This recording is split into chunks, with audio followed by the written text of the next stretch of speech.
Buon pomeriggio a tutti e benvenuti alla conferenza stampa di The Voice of Hind Rajab.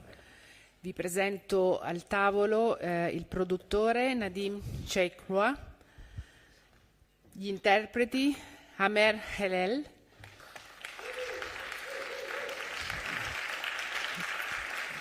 Clara Khoury,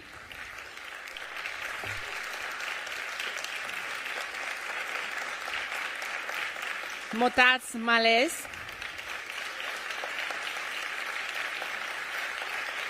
Saja Kilani e Kaouther Ben Hania, la regista.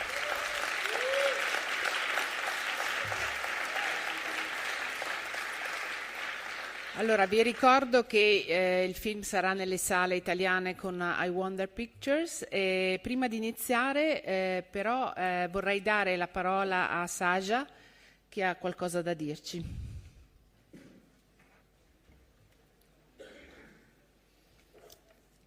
On behalf of all of us actors and in the name of the entire team, we ask, isn't it enough?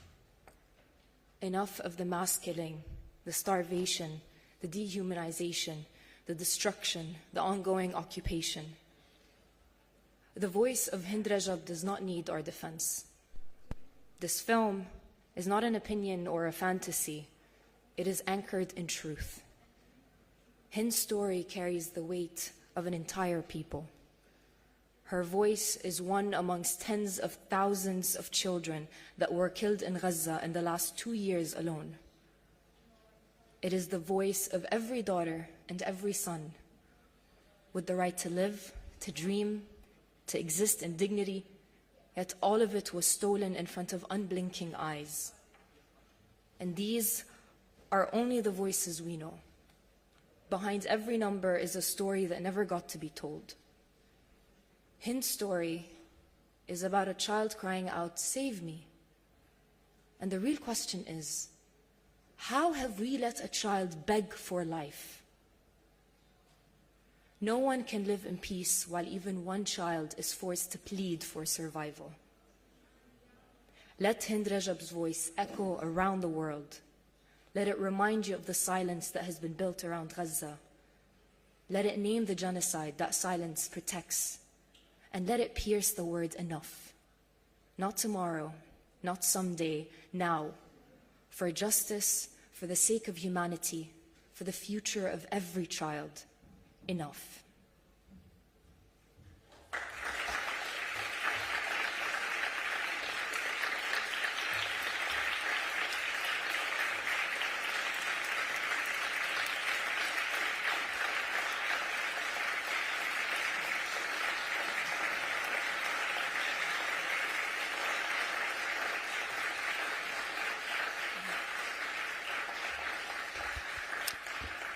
Thank you Sasha. Vi do subito la parola, vorrei cominciare con una domanda per Kaouther, per la regista. La storia di Hind ci era nota, insomma, questo terribile evento è rimbalzato tra i media di tutto il mondo e a lungo. Perché ha sentito il bisogno di trasformarlo in un film e cosa il cinema poteva regalare, poteva offrire a questa storia rispetto ai reportage televisivi?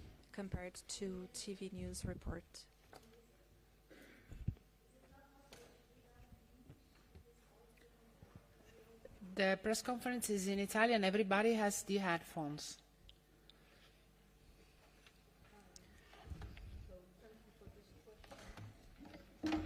Thank you for this question. You are asking me why a movie mainly. Why not, I would say. And because I think the news are so about amnesia that we should remember, and cinema can build this thing that we are, how to say, this precious feeling, which is empathy, that we lack a lot, to understand, to see the world from a silenced point of view, which is the Palestinian point of view, and specifically in this movie, the Red Crescent heroes that are trying to save lives, and they are confronted to tremendous obstacles.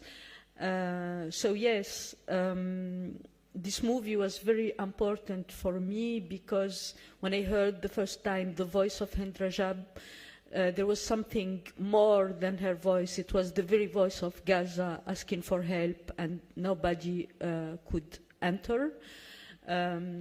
So yes, for me, it's important to. It was like a kind of a strong desire and the feeling of anger and helplessness that gave birth to this movie, but I was surrounded by wonderful people with all the support of Hind's mother, Hind family, and all the workers of the Red Crescent that are the real hero in this story. Una domanda lì, Maria. Hi, good morning. Maria Guerra, Quinótico, Spain. A question for the director. We've seen in the credits Brad Pitt, among other big names, Hollywood names. My question is, do you think thanks to Hind's voice, Netanyahu could be losing the cultural war in Hollywood? I have no idea. But I think that the fact that all those names joined the movie means something. And I think that things should change. We've seen that the narrative all around the world that those dying in Gaza are collateral damage in media, you know, and I think this is so dehumanizing. And that's why cinema, art, and every kind of expression is very important to give those people a voice and a face. C'è il signore lì, poi qui arriviamo da tutti. Hello, this is Michele Carmone from Le Salon Musical. Thank you very much to all of you for this movie. It's incredible, and we really didn't want it to end. My question is for all the actors. How did you manage to maintain this constant like tension during all the movie? What was your inspiration, and how did you work on that? Thank you.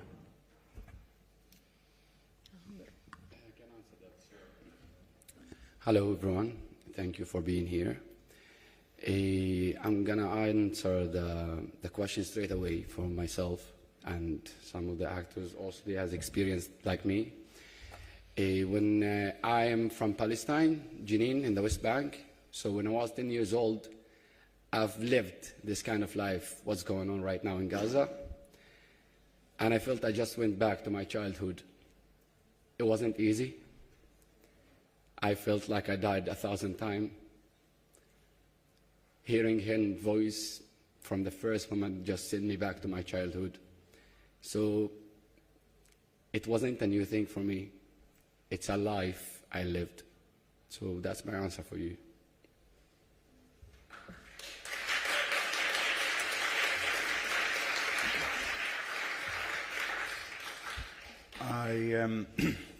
Thank you for being here. I'm so overwhelmed by emotions.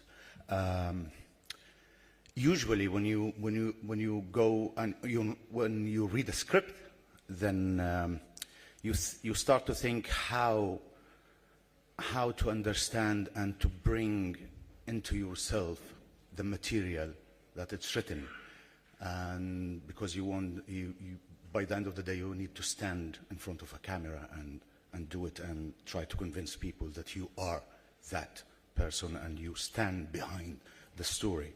In this film, we didn't need that. Everything was inside us for 1.5 years. So immediately, when you read it, you feel like this is a duty. It's not a film for us. It was really a duty to go and do this, because it's something that it was filled over 1.5 years, and then we needed that film to express ourselves as actors and artists. And if I may add just on that as well, usually with a film you create a character, you build this narrative in your head, but this film, there was no acting. As sad as it is, it was easy and hard to film. Easy in the sense of just because of what we've been seeing in the news lately, we're exposed to everything, we see what's going on, and these are real heroes on the ground that we portrayed. So it did not, getting into these roles was, as sad as it is, the easy part. Hi. For me, it was a duty as an artist and an obligation to tell this story. We actually portrayed real characters also. So for the research, we spoke to the real people and the people who worked at the Red Crescent. And so we had this responsibility also to deliver something that is very truthful. And there was no acting there. The moment we heard the voice of Hind, the real voice of Hind, there was no, I'm acting right now. It was me as a human being reacting to her voice. And I think any person would do that too. So it's not like we're building a character now and we're, it's just sticking to the story and to the truth of the story. As an artist, we are obliged to do that. And this is our only tool to express ourselves as artists, is to tell the story. And thank you, Kaouther, for doing it. Allora, c'è una domanda lì in fondo, poi qui. Yes, hello, this is Yanis from Greece. Congratulations for a beautiful film. I think that in a couple of days we'll congratulate you for the Golden Lion. I hope so. One question, it's a bit practical. I observed the film, but one thing I missed is the element of journalism in the film. We don't see any journalists around that situation. We don't listen to people speaking to, we just have a hint that probably the news will find out. Can you talk a little bit about your perception towards the news and how they perceive what's going on? I know it's a bit general question, but do what you can do. Thank you. No, I mean, when I talked to the real person in the Red Crescent, their mission was to save this girl. They weren't thinking about communication. And we see in the movie at some point when things became complicated, they said maybe we should go to the social media and the journalism. But at the same time, if we zoom out outside of the movie, we know that it's like calling for help and nobody is coming, even if journalists like amplify their call for help. So this is what happened actually in the real story. There was no journalist around because their first mission and work is to save Hind. Qui, alla mia destra. Hello everyone.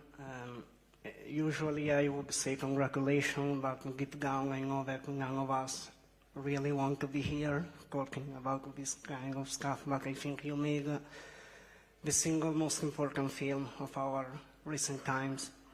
And my question is, I want to assure you, it's not a provocative question. What do you say to those people that think or might think that using the real voice and the real images is kind of an exploitation of the pain and the real events? Thank you. I've already heard this argument. It's an element of key, talking point, because when you amplify the voice of Palestinian, you are always personally accused of being exploitative, and it's another way to silence you, So I think it's, I have nothing to answer, to this. Ci sono delle domande? Sì, arriviamo uno alla volta. La signora e poi il signore dietro. È uguale, basta che... Hello, this is Natalia from W Radio Colombia.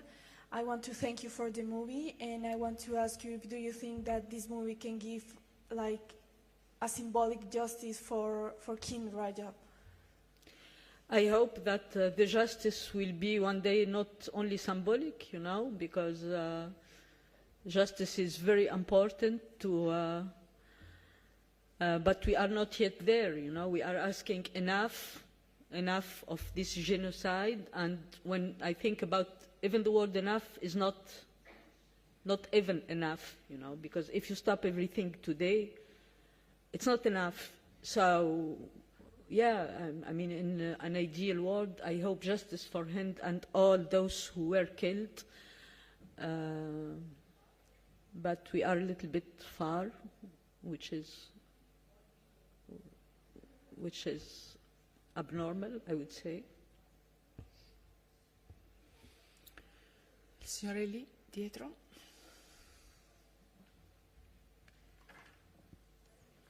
Hi there. Adam Plowright from AFP News Agency. You spoke about this film, you saw it as a duty. Do you feel like the industry as a whole and some of its leading figures have failed in their duty to speak out about Gaza in the past? And is this film about you correcting that? About me? Do you feel like, you said you thought making this film felt to you like a duty? Do you feel like others within the industry, including some of its biggest figures, have failed in their duty to speak out about this? I don't know. I think that for me it was, I used the word duty, but it's not only this, As I said, it was coming from an emergency also, and it was coming from a place of injustice, when I see how Palestinians are dehumanized, how Western media specifically talk about them, it's a shame, So for me it was, in a way giving justice to those people, but, some days when I'm really depressed, I ask myself, what is the point, of all this doing movies and... but I think it's important. Some days when I'm less depressed, I think it's important to speak up, to do movies. But we reached a level that is so bad that, I don't know. Hi, over here. Hi. You started as a documentary filmmaker, and the last 3 feature films that you've done are Between the Man Who Sold His Skin, who is inspired by real-life situations and occurrences, 4 Daughters, and this one. So I was wondering, what's your relationship between blurring the line between documentary filmmaking and fiction filmmaking, and especially concerning the last 2 films of yours, if you felt like, what kind of, how do you deal with the pain that you felt during filming such emotionally taxing situations? Thank you. I'd not call it blurring the lines between documentary and fiction, because for me the lines between genre are institutional, are not real. It's like a frontier on the earth. When you go, it's only land. The line doesn't exist. So I've never been comfortable with the strict separation between genre And I think cinema is bigger than this, and I think that in those marginalized frontier, you can like renovate, maybe it's a big word, but you can find adequate form to tell real stories, for example. So for me, when I heard the recording for the first time, it's a document. So, I mean, the first thing you think about it is making a documentary, but there was something about what I felt when I heard the first time the voice of Hind Rajab. It was a feeling of helplessness and anger, and I thought that if I do a movie from the point of view of the Red Crescent employee, it will translate my feeling. If I felt this, how, I mean, she was asking them to save her, and they felt helplessness. So for me, it was like the right point of view to tell this story, and it's dramatization actually, but very close to what they experienced, that they, as Clara said, or every real character, I would say, spoke a lot with the actor. So yeah, like for me, the question was, what is the best way to share this document in a way that can honor the memory of this little girl and all her family and the paramedic Zaino and Yusuf Zaino and Ahmed Madoun. Lì, prego, e poi andiamo di qui, alla mia destra, prego. Hi, I'm Zakaria from London. I'm speaking for Future First. Firstly, thank you all for coming to Venice Film Festival. And 2 years ago, I was at the London Film Festival seeing your previous film, Four Daughters, where you were there for a Q&A, and I thought it was a heartbreaking docudrama that really opened my eyes. So I wanted to thank you for that. For this film, my big question is, in this current world where children are constantly dehumanized, especially in the Arabian world, people of our skin color, how do you hope for your film and from your heart to convey that these children are of equal values, of equal lives to everyone else? And lastly, for Hind Rajab personally, I know this film is speaking about the genocide of the Palestinians of Gaza, but for Hind Rajab herself, do you know, or could you share anything positive, something that you know, something sweet, or any heartfelt knowledge you know of her that you can share to us? I mean, when you see the end of the movie, I shared like Hind loves the sea, the beach, you know, and for me it was a very important information that her mother told me, and because we know that this beach in Gaza, this project to transform it in Riviera, you know, by Trump, and so it's like when I think about Hind playing in the beach, and I think about this project, I ask myself, in which world do we live, you know?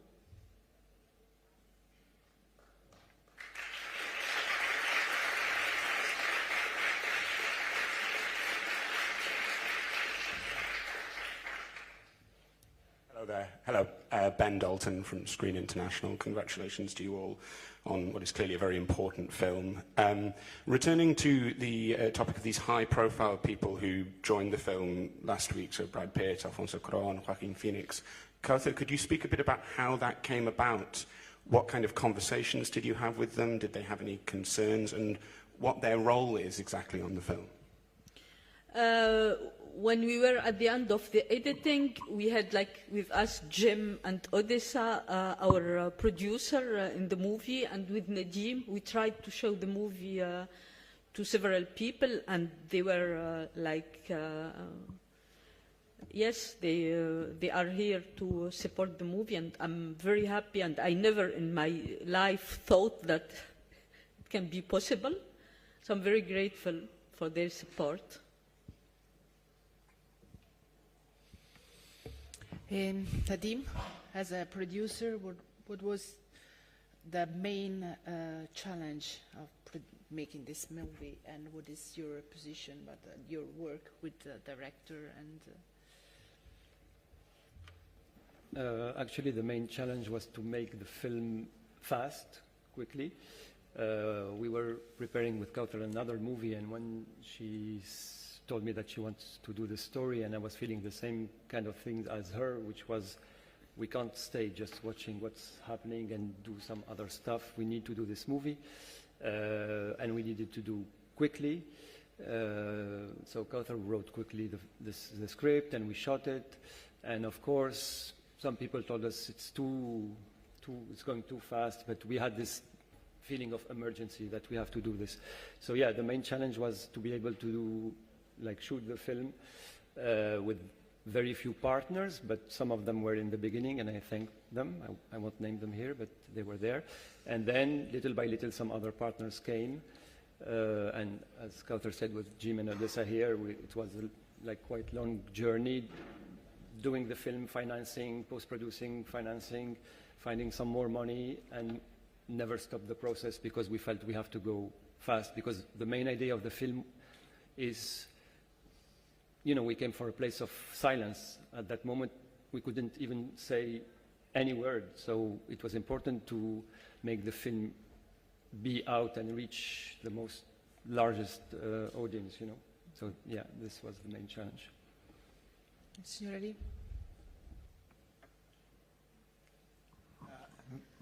Yes, thank you. Yanis again. I'm sorry, I forgot to ask a second question I had to the actors before. And it is, if there was a moment when professionalism stopped during filming and real crying, as human crying, started. A moment? That was, I think, all over the days of the shooting. There were the mixture between reality and... Because when you hear Hind's voice, that's just, throw you back to reality, in the hardcore of reality. And then everything was mixed for everyone. Crying, I think it was... Tears were, dropped always, every day, every moment. I will say, though, that Kaouther decided to not let us hear Hind's voice until we were on set, even in rehearsal. So I think when the first time I heard her voice on set, even though anything prior to that was also very emotional, but hearing her voice and that decision to not hear it in rehearsals and just on set, really what Clara said gave that reaction. Because it's one thing to read the script and to know exactly what she said and rehearse that, but it's a whole different aspect when you hear her voice. Yeah, we only heard her voice on action, actually. We didn't do the rehearsals, we barely heard her voice. But once we're in it, there was a lot of tears. And also the team was in tears. Everybody. We were in a very small and closed set, and everyone was engaged, the whole film set. Because of the cause, because of what's happening in Gaza and the genocide, the ongoing genocide that is not stopping yet. So, voila. As I mentioned before, that I had a tough childhood in my city.